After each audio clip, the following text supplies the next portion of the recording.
Drivin Ivan here with a fantastic car today. 1972 Ferrari 365 GTC 4. I'm going to talk about it, I'm going to drive it, and I'm going to talk to the owner, Nick, who's going to tell me what it's like to actually own one of these beautiful early Ferraris. But let's go. Let's just walk around it right now. Look at this beauty. Kind of wedge shaped. I don't know, there's just something that's been just super cool to me about the front engine V12 Ferraris. And of course, this one is super rare. That's what the 4 is for. The 4 is for the rear seats. Not much rear seats, but again, you got the option back there, even for storage.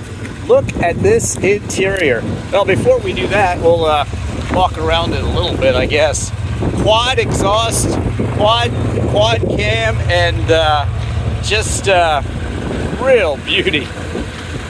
That beautiful red Ferrari, those knockoff wheels here like you'd see on the Daytona. And look at the louvers on the front. Let's look at it from the front. The prancing horse, rampante as they call it. So beautiful. And I like the fact that this is a driver. We're looking for a place, and I was like, well, it's a little dirty there. The owner didn't mind. That's cool. This is a driven car, even though it's a Euro. Also, it's very, very low kilometers. I'll share with that information a little later. But look at this. Look at this beautiful GT Ferrari. I mean, come on. Absolutely stunning. Prancing horse on the steering wheel. Manual transmission. Pedals all spaced out for heel and toe. Serious gauges. And funny little toggle switches like you'd see in the Ferraris of this day. Look at that beautiful back. So now, I guess we'll take a look at the engine. Wow, wow, wow. Colombo V12, count them. 6 carburetors, 2 oil filters, and wow, just running like a top right now. Listen to it just purr like a kitten. So cool. Can't wait to hop in and drive it and tell you what it's like. But let's see one more thing. Let's see the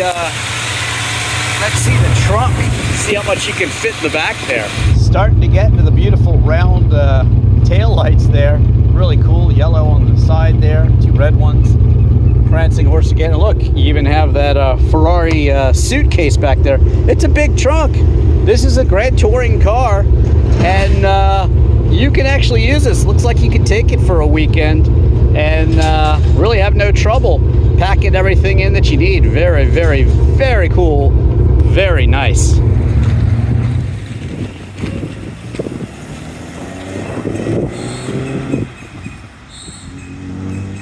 Okay, I'm in motion. Driving the first early Ferrari that I drove, and it doesn't want to go into second gear for me. Yes, it does. Okay. So, clutch is a long travel. Not an H-gate, which it's easier to be a little bit more precise on, but wow. The feel of that Colombo engine and the torque you were talking about, we're only at 3,000. It's great. Gotta get up to third gear. Okay. And there we are, third gear in a 68,467 kilometers. Multiply that times 0.62, so you're about 40 something-ish. Very low miles, beautifully clean, beautifully red Ferrari, just like it should be. Smooth though, huh? Very smooth. I mean, steering is lighter than you expect. Of course, it gets easier with speed. And wow. Yeah, this is a car that you wouldn't mind driving hundreds and hundreds of miles. What's the longest road trip you've been in this car, Nick? Not much, 200 miles, 300. Has it ever really let you down, left you on the side of the road or anything? Of course it has. Of course it has. All right, so what was it? No, we got it all squared away. It had to do with the distributor. The distributor on this car is very complicated because don't forget it's a 12-cylinder. Yeah. So everything's packed into the one. Yeah. And we converted it from electronic back to points. Because my mechanic liked that system for this car better. So we just had some issues with the rebuilt distributor. Wow. The brakes are, you know. Brakes are fantastic. Ferrari was always interesting into Ferrari. You know, he waited till like the D-Type was beating them in races, and then he went to disc brakes. He let them do the research. He let them prove that it's race-winning technology. And applied it to his Ferraris. The Ferrari LM was the first mid-engine Ferrari. You know, they were all front-engine V12s, and again, that's the classic way for a GT car. You got that nice, long, swooping, beautiful front end, and the 12-cylinder engine, and then room for four, and a really nice-sized truck. This is a grand touring Ferrari, one of the classics, and really, I think one of the last true early classic Ferraris available. You know, Ferrari changed later in the 70s, and you had a lot of different cars. You had the 308 coming in, and it went to mid-engine, really. And, of course, you know, those are great cars, but they're not grand touring cars. Notice I took the racetrack turn back there, but, you know, this is... I've actually seen one of these track before, but they're not really track cars. This is a grand touring car. Right, it's a GT and car. Ferrari, what did Ferrari feel about the road cars? Well, he didn't really care. He wanted to race, and he knew he had to sell these cars to go racing. But the thing about it is, while Enzo Ferrari didn't really seem to care, people like me, I care. This is a beautiful car. Nick, I assume you care too. Oh, absolutely. I love this car. You can't drive a racing car.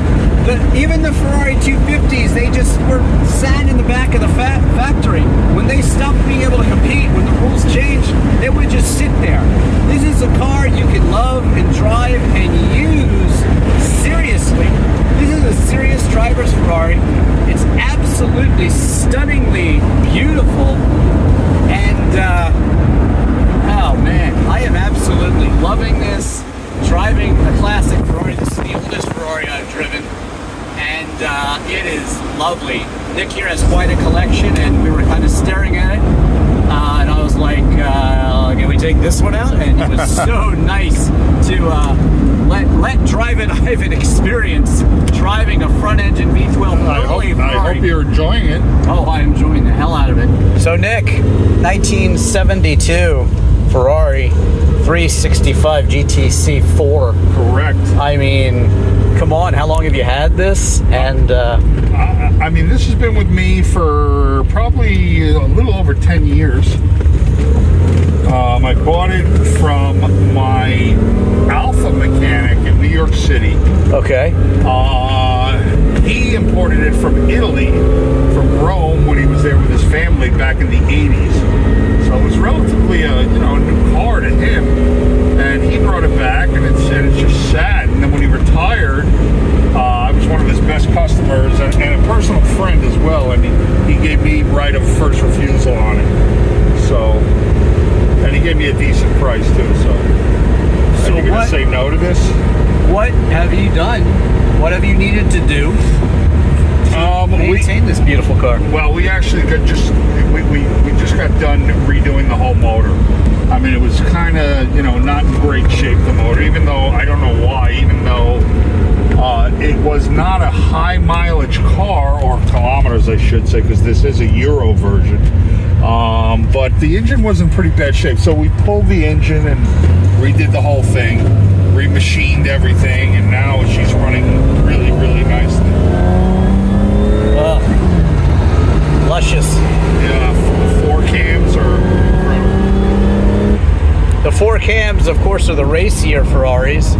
You got a little compartment here. It's got a little turny turn there. That's kind of funny.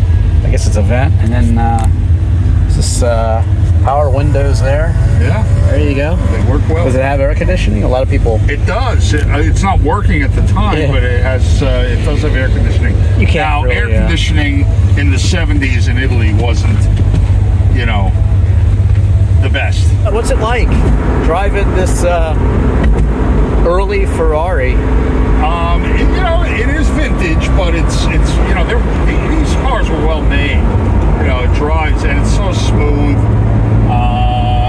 That 12-cylinder 4-cam engine is just turbine-like.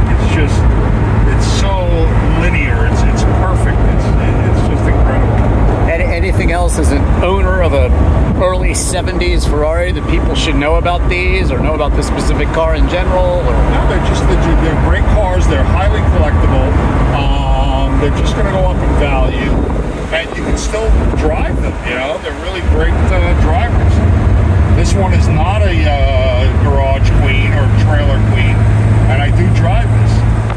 Certain cars you can tell by the shape, and you know, it's so amazing to be behind the wheel of something like this. You know, tipping over the front there, it's just such a special look. Front engined V12 Ferrari. I mean, 4 cam. It doesn't get much more classic than this. Woo. Let's hear it. Over 4,000 RPM.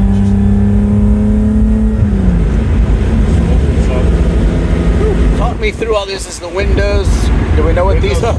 Sometimes it's a mystery. It's an overhead light. Overhead light. Overhead light. That's just defroster, fans. A heater, controls. Up and down defrost. The Ferrari 365 GTC4 was powered by a 4.4-liter V12 that made 340 horsepower, 320 actually in the US, and 318 pound-feet of torque, 0 to 60, 6.3 seconds, onto a top speed of 162 miles per hour.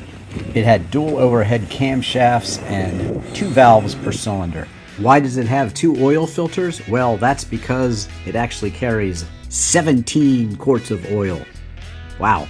Just 505 examples were built over 2 years. It came equipped from the factory with power steering, power windows, air conditioning, and a Becker Mexico radio. Other Ferraris in production at the time, the Ferrari 365 GT4 2+2, which was the predecessor to the Ferrari 400, the Ferrari 365 GTB/4, more popularly known as the Daytona, and also the Ferrari Dino 246 GT and 246 Dino GTS. When it was new, the 365 GTC4 cost $27,500, which was slightly more than the average cost of a house in the US. The average asking price of a Ferrari 365 GTC4 today is about $310,000, with the highest sale recorded at $561,000.